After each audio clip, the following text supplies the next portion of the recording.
having crisscrossed this covered these some of these major issues related to what is a regional center, what is EB5, and the benefits. Let's now get into briefly into what is the step-by-step process for making an application under EB5 and ultimately getting the green card.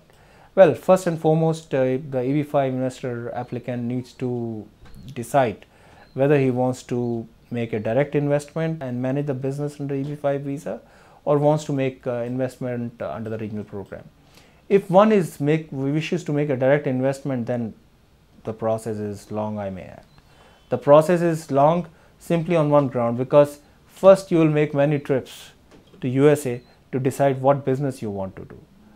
You will make a business plan, and till such time you have not selected the business in which you want to directly invest in and manage, the process doesn't even start. So if you wish to decide to make a direct investment, then your first stop is decide what business you want to do, and in the process, after you decided the business, only then you can make an investment. Keep that in mind. So whatever time it may take you 3 months, 6 months, 9 months, 12 months to decide on the business which you want to do and make direct investment in. In some instances, choosing the direct business in which you want to invest in may itself take 1 to 2 years, and in the process you lose very, very crucial time. So if you decide to have a direct investment, then it starts with choosing which business you want to directly invest in. Till such time you are not chosen that business, the process does not move forward. If you decide that you've decided to invest in a regional center, then do your research and select the regional center ASAP. And deciding on the regional center is, actually speaking, if one really applies mind, it's not that difficult a decision. It's actually speaking, you need to look at 3 or 4 key factors in deciding which could be the right regional center. First and foremost, do not say no to a regional center just because it's new. Some of the so-called long-standing regional centers may have lousy projects, and some new regional center may have an excellent project which may give you future high returns, and which may in fact be able to meet the requirement of job creation more convincingly than a so-called old center. So again, have a balance. Choose a regional center based on the business plan that a regional center has, and how convinced are you on job creation capability of that particular regional center. Number 2, look at the promoters. Who are the promoters of the regional center? More convincing is the background of the promoters of a regional center, more are the chances that that particular regional center will be successful in due course.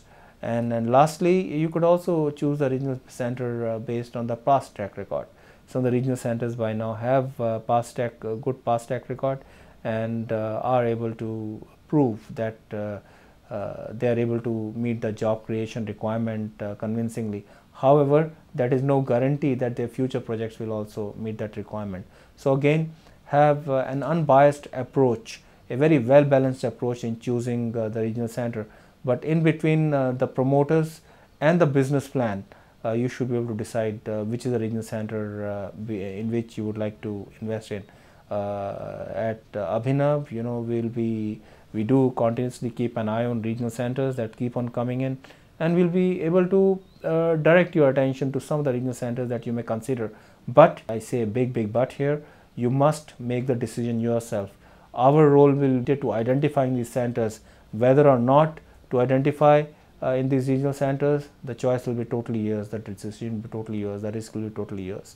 We can shortlist some of them based on our own research, but choice, decision, risk is all yours. Keep that in mind. We are there to help you out.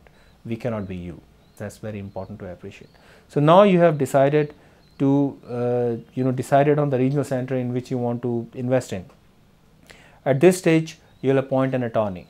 That particular attorney will coordinate with the regional center and also help you out in preparing the application forms, the I-526 petition as it's called. So the attorney will prepare the I-526 petition for you, And normally these attorneys charge in the range of USD 15 to $20,000.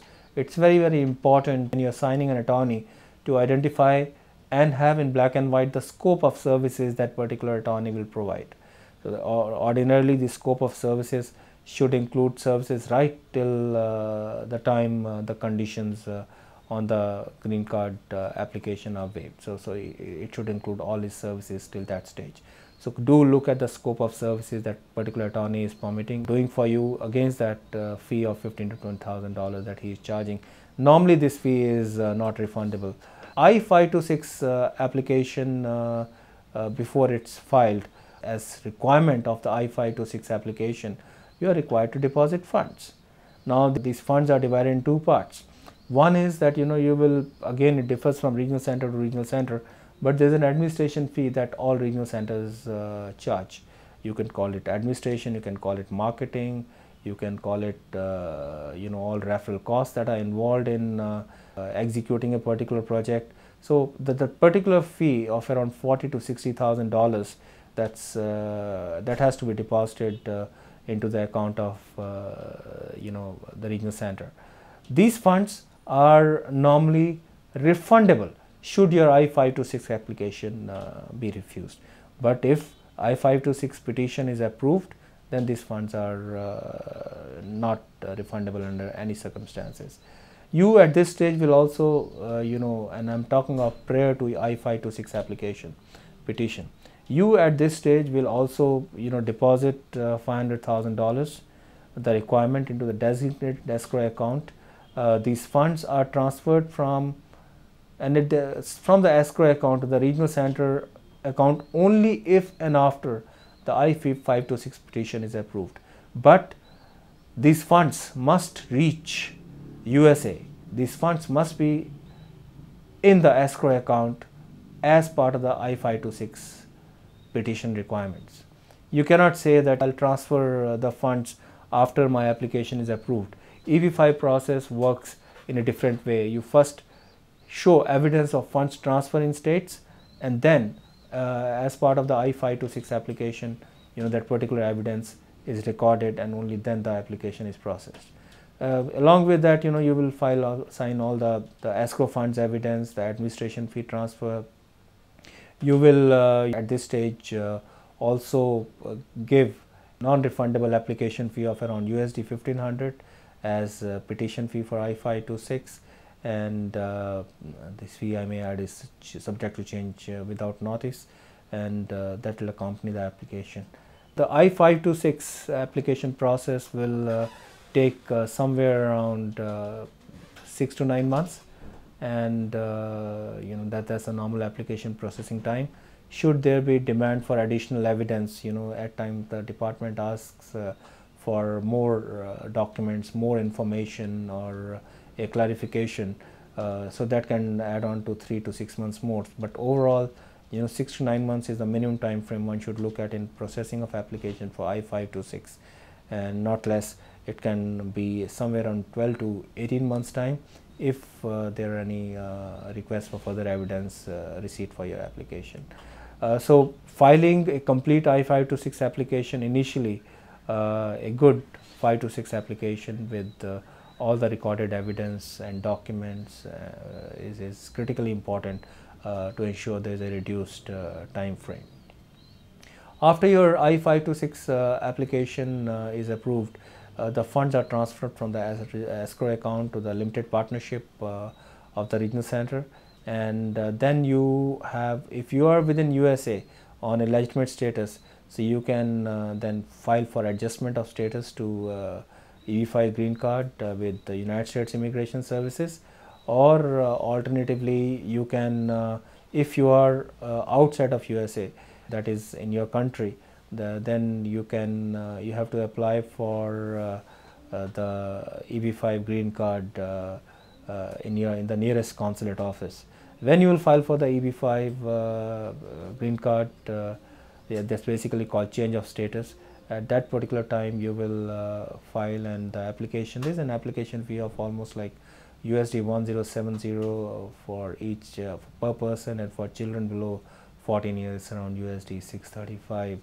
So overall, if it's a family of 4, you could plan for somewhere around $3,500 to $4,000 as a fee that will go with application for adjustment of status, or the application that will go for issuance of your EB-5 status to the nearest consulate. Then now you have the EB-5, you are ready to fly off to USA. You fly off to USA, and it will normally, after 21 months, you will file what's called I-829 application. This particular I-829 application is basically meant to remove the condition of 10 jobs creation, and this application is filed with USICS. So the regional center at this stage will provide evidence those jobs have been created, and such an application normally goes with a fee of around $3,835 for the applicant and spouse, and USD 85 for each conditional residence child. So overall, you should be prepared for application fee of around $4,500 to $5,000 even at this stage of getting your conditions removed. All these fees that I'm talking about are subject to change without any notice, and they are within the preview of USICS.